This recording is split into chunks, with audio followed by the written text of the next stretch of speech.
as Vicki alluded to, this is the current draft for 2022 legislative session, and we want it to be representative of the Auditors Association as a whole. So while we have the legislative committee, we definitely want the majority buy-in of the items on here, or any additional items that the majority thinks needs to be added. And one reason it's definitely important to have the majority is because without a significant representation, it'll be hard for legislators to carry any legislation we want them to carry for us. But without further ado, I'm going to go through this. I'm not going to read through everything because we can revisit questions at the end if you have them. I don't want to waste your time. But a couple notes on the document. The yellow highlighted information is stuff that I'm proposing to be changed. I've copied the ICs affected, as well as some of the additional verbiage in the statute that we would keep the same. And then I try to include my rationale, or the legislative committee's rationale, throughout after each item we have on there. So the first one we have on here, and they're not in any particular order, is removal of newspaper advertising requirements related to tax rates and abatements. I've got the IC here. The first one, as you can see, is related to the tax rates. I've highlighted and added, or highlighted in the manner prescribed by the DLGF, preferably through their gateway website, struck through the newspaper portion. Then I removed subsection B. I keep saying I am meaning the legislative committee, excuse me. Remove subsection B, which referenced the newspaper as it wouldn't be applicable. The next I see there is for the tax abatement.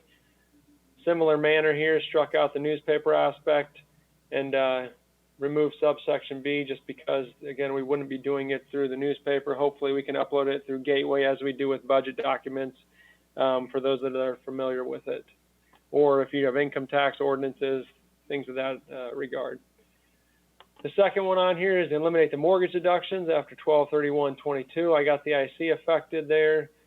Please note, again, this is after 12/31/22. So for all those that are already in place, whether it be a true mortgage indebtedness, whether it be a contract indebtedness, a home equity line of credit with a balance on it, so forth, those are grandfathered in. This is just for new, for those that didn't already exist. So you're not negatively affecting anybody that already had it in place, only those that don't have anything there. So you arguably can't say they're negatively affected. I'm sure everybody knows, but a mortgage deduction is only worth $30 on a 1% cap property with a little bit extra for referendum. On a 3%, it's $90 if we're moving it to the best interest of the taxpayer and they have excess residential land, and in that instance, or any kind of 3% property, it could be up to $90. So we're not talking about a substantial difference, tax bill difference, but it is a substantial work for our offices, especially in times like these with low interest rates and refinancing in a hot real estate market. It generates a lot of paperwork and a lot of work. So it'd be great if we could get those grandfathered out, at least from the legislative committee viewpoint. Trying to go to the next one. All right, so number 3 here is consistency of AV and income limitations for the over 65 deduction, the circuit breaker credit piece as well, and then the disabled AV ceiling. So first aspect I have here is for 61120.6-8.5, which is the credit piece. You can see I've stricken the language that's talking about 200,000 or the part 2 there, and just replaced it with this section does not apply if the assessed value of the individual's real property is at least $200,000. This is so it's consistent with the deduction statute. And then right below that, it reads currently for the income piece. The first part was for the 200,000 AV ceiling. On the income piece, it currently reads, you see A there when it talks about a single return. B up here at the top on the right-hand side, it talks about a joint return for the credit piece. On the credit side, the income qualifications on the circuit breaker credit. Well, on the deduction side, it talks about A, the single return, B, joint tax return, and then it has a C for the joint tenants. So I'm asking, or we're proposing that the legislators make them synonymous so that you don't have a different aspect between the two, the deduction and the circuit breaker credit. Down here, I put remove 61112.982 because it's not applicable anymore. And then the that just deals with an old year. That was before 12/31/2019. That's what that's in regards to, since we're past that date. Remove 611.12.9I, 611.28.6, 85G, and 12-14F. What those are all in regards to is the annual trending that's allowed now for the $200,000 ceiling. And the reason asking that that aspect be stricken is it creates incredible inequity. If we're going to stick with the ceiling, we either need to trend it by the growth quotient, CPI, or something, versus choosing, before we had 160 some, 180 some, and then with the complaint was, well, now it's too low and people are above that. Well, now we're at 200 and it's going to be too low and people are going to be above it. Not to mention, if you got a house that's 199.9 and I got a house that's 205, you get it. In 2 years, we're both at 210 because of trending. You still get it, and I don't get it, even though the value is the same. So the inequity there between two neighbors living right next to each other just because of timing and the ability for one to trend and the other not to. So would love to see it stricken, if not revised, so that at least the trending is tied to something that is concrete, because as we already know, it was created 2 years ago in this last legislative session. They messed with that trending language to better clarify it, but it will still create confusion and inequity if we don't tie it to something concrete or completely remove the trending aspect. 4, if you're in the Public Defender Commission reimbursement, I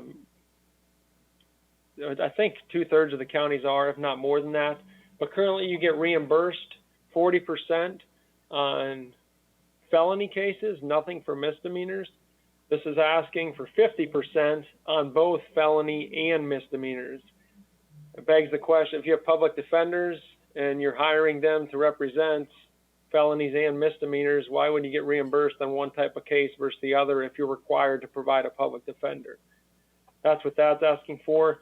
The other piece here is the per diem rates related to the housing of level 6 felons. This statute, citation of 3538.33E, does not specify what the per diem is. That's in the budget bill, but it references it.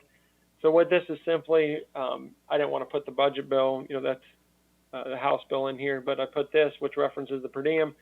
It's simply saying, and the rationale here is that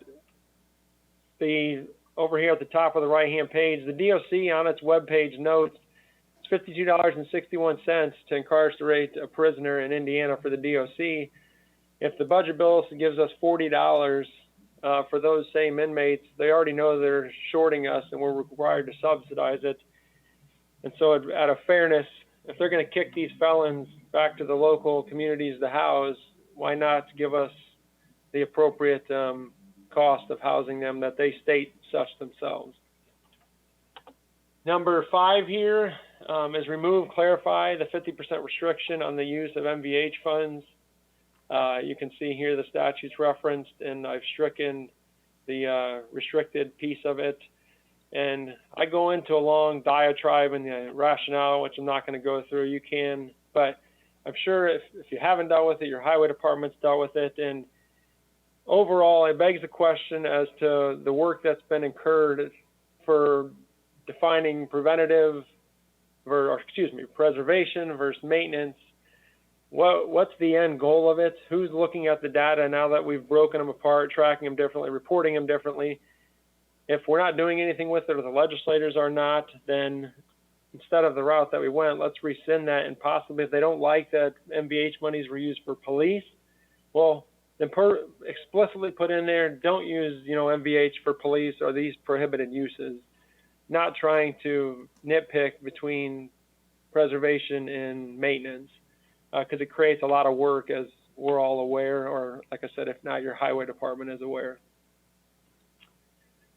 Number 6, it is in regards to amending Article 6, Section 2 of the Indiana Constitution to remove the 8-year or 2-term limitation within a 12-year period for auditors. So it's not as easy as just saying amend the Constitution. What we would essentially be asking for is legislators to allow a question on the ballot stating, do voters want Article 6, Section 2, do they want auditors stricken from that so that we no longer have term limits? And you can read the rationale there yourself, but I'm sure most people know the auditor's office isn't very political in and of itself. It's more technical, professional, so forth in nature, a lot of detail involved and constantly ever changing. So if you say the assessor doesn't have term limits, or choose an office that doesn't, why not the auditor? So that we have that on there. It'll have to, like I said, legislation will have to be differently proposed than I have it written on there, but we do want to see if the legislators will help us in that regard. Number 7, nothing has been crafted yet, but discussion has ensued, and it's we looked at there was some discussion on Recorder's Perpetuation Fund, the Surveyor Cornerstone Auditor Plat Book funds, and the recorders, they have their perpetuation fund. Dollars go in there based on recording of deeds and other recording of documents. They can use that fund essentially to cover their whole offices as long as you fill out under 36-2710 affidavit and council approves it in a resolution. Some counties do this. Allen, we do it. Other counties don't. But even after, if this is being done, Recorder's Perpetuation still has statewide a double-digit million balance between all the counties. Surveyor Cornerstone, the same thing. It's less than Recorder Perpetuation, but it's still a sizable balance. And then the Auditor Plat Book, there's, I think it was 5 to 7 million at the end of 2020 for statewide. So what we've been discussing is,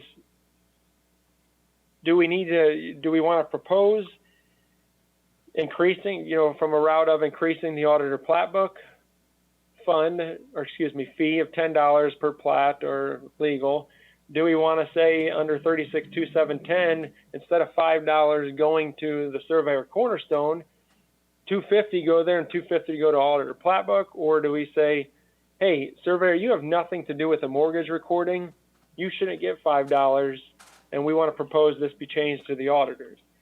It obviously isn't going to be a friendly conversation between recorders and surveyors' offices, throughout your counties. But and we also need to be cognizant of, when we bring limelight to this, the legislators may bring up, as I just brought up, there's already quite a bit of balance sitting amongst these three funds. Do we need to charge taxpayers as much as we're charging them, to begin with? So it's just something to be cognizant of. Again, we haven't crafted language. We wanted, the whole point of this today is to seek feedback from everybody, the majority at least, on these 7 items, and then anything else that, the majority wants added, or you individually want added. I know Dan Baston's not there. He was at the other one, but he followed up after the meeting with